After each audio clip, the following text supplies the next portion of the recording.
mean, I'm used to the MT09 now, so it's quite different, but oh yeah, it's weird. So it's mid-2025. What mid-weight adventure bike would you be buying? Let me know in the comments below. Oh, she's definitely like top heavy. Like you get to about there and it's like, oh. Yeah guys, finally testing out a Tenere. It's gonna give me a trade-in price on my MT09 as well.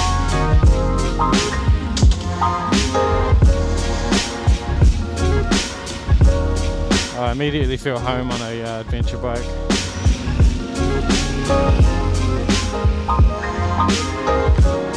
Alright, finally guys, I'm on a Tenere T7, Tenere 700, Yamaha T7. This is a 2024 model.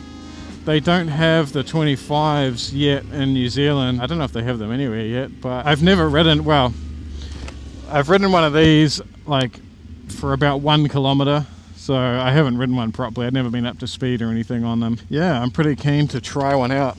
I've just been missing being on an adventure bike, and I can't really afford to have 2 bikes at the moment. I'd have to trade in or sell my MT09SP, but yeah, I'm just not 100% sure on which adventure bike I want to get yet. So far I'm thinking either one of these or wait for the new model to come out, which will be like later on this year. And there's a few other options, but I want something simple, reliable, decent on the road for like longer trips and stuff like that. I guess the main reason I'd want the new model is because of the suspension.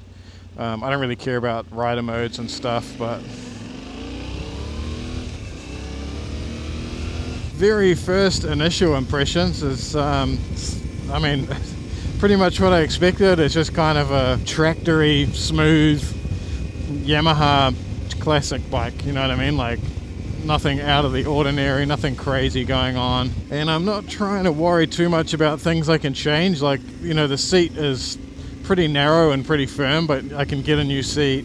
I don't really like these Yamaha grips, but I can get new grips. You know, there's lots of things that you can kind of make the bike fit your own personality and how you like to ride. This is a brand new like demo bike, so I'm obviously not going to be taking it off-road, unfortunately, because that would be fun. I noticed they had a KTM, like a brand new but 2022 model KTM 1290 Adventure R, exactly the same as what I used to have, for 25 grand. That's so cheap. I think I sold mine for 22 or something, and it was well used.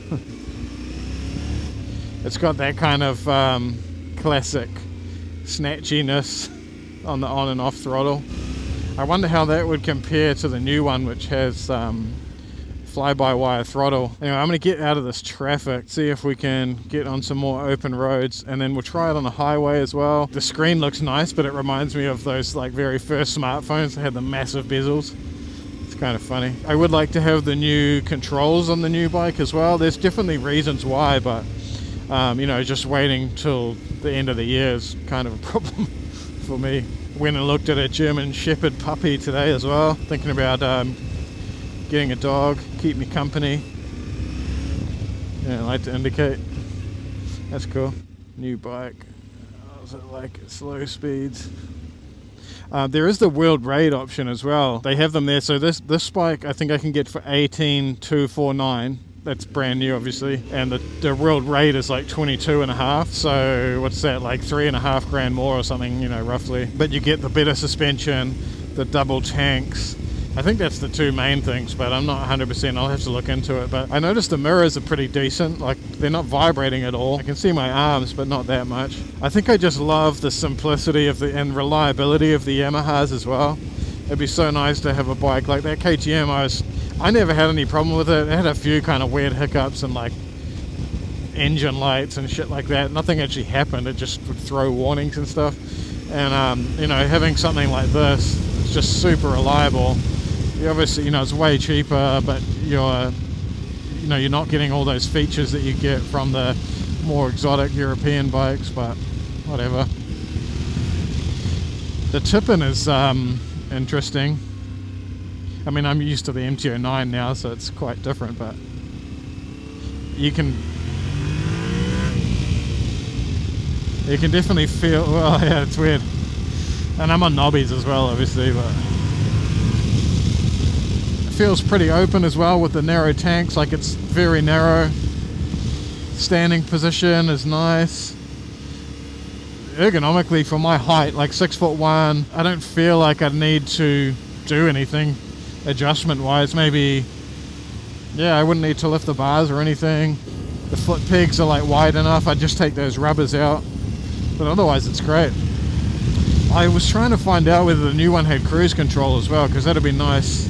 You know, I would like to do a bunch of touring and stuff on this, but I'll check back in, we'll get on the motorway, see how that feels, we'll do a quick walk around and have a bit of a chat about it. We'll do a little acceleration from second. Oh, it's got plenty of power. It's not fast, like my MT09's way faster, but it's got plenty of power to keep me entertained. Forgot I can't get on the motorway back that way. I have to go over the bridge and then back.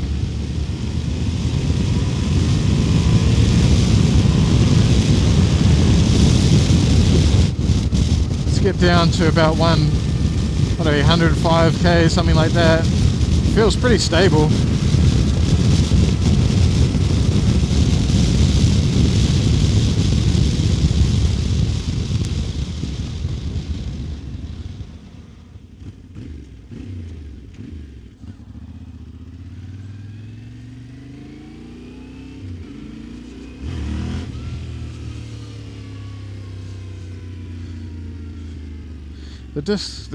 The brakes feel okay. The back brake doesn't do much, but I don't really need it to do. But the oh,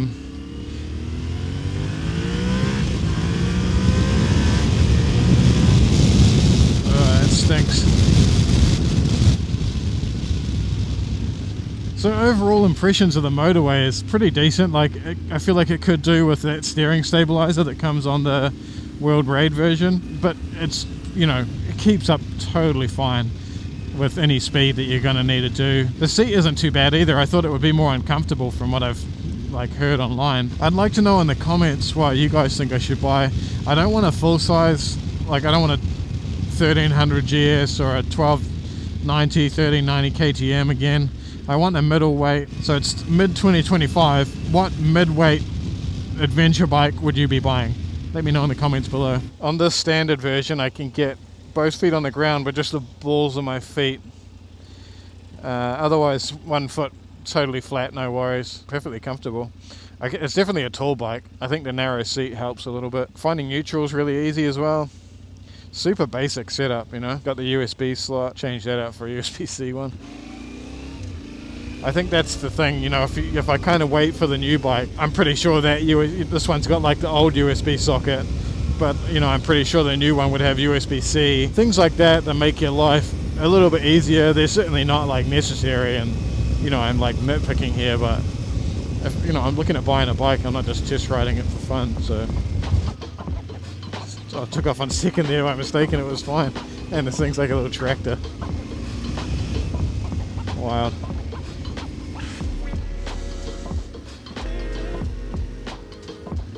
We'll go around the back. The tank's pretty slippery, man. I'd have to get some grippers on there for sure. See how well we can turn it without the feet down. Easy. Let's jump up on here. Alright, let's have a walk around. Oh, she's definitely like top heavy. Like you get to about there and it's like, oh. You can feel the fuel all up high. But there it is, guys. Wow, this one's real clean. Brand spanking. So again, the 2024 model, not the latest one. I think it looks cool. Even it looks cool with this white color scheme as well, especially with my white helmet. I don't know if it's something I'd pick. I'd probably go for a black one. I just like how these look in black. Nice tail light. I just noticed it has Brembo calipers on the front and rear, so it's probably why the brakes feel pretty good. But yeah, overall I really like the look of these bikes. Really kind of aggressive looking, rally style. I would probably get the high front fender on there, just because I like the look of it. I'd get the crash bars and some luggage racks and things like that. But there's so many parts for these bikes that make it so much easier to customize. It's kind of one thing I'm really looking forward to. Ever since having my MT09, I really love the Yamaha array.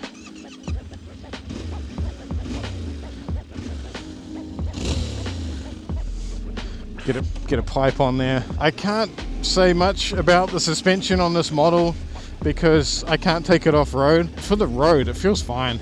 It's not great, like I'm like 100 kilos, so I feel like I'm maxing it out a little bit. It's okay.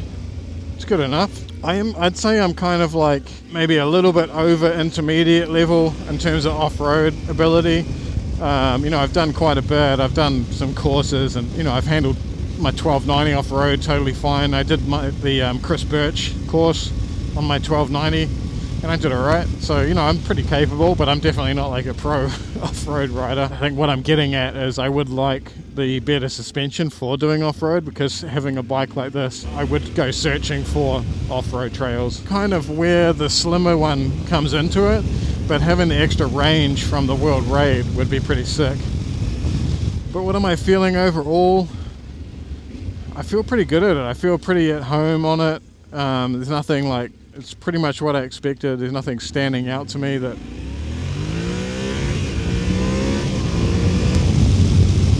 But yeah, otherwise I really like it. It's cool. Good first ride. It's obviously not a full review. This is just a fun video, getting out, making something. But yeah, let me know in the comments what you guys think I should buy. Whether it's this bike or something similar. I have seen the KTM, like the 990 and stuff like that. I've already owned a Husqvarna Norden if you've been following my channel for a while. Anyway, thanks for watching, guys. I appreciate you guys following along. The channel's kind of slowly growing. I'm not super consistent with uploads, so let me know if there's something you guys want to see or something I could change. Yeah, I'm really liking it. I'm looking forward to getting out. I've got some time now. It's the end of wedding season, so I've got more time to ride and get out there, even though it is winter, but it doesn't bother me. I'm not going to stop riding. As always, thanks to Richie from Cycle Spot. It's a good dude. Easy to deal with. Definitely my favorite salesperson at Cycle Spot.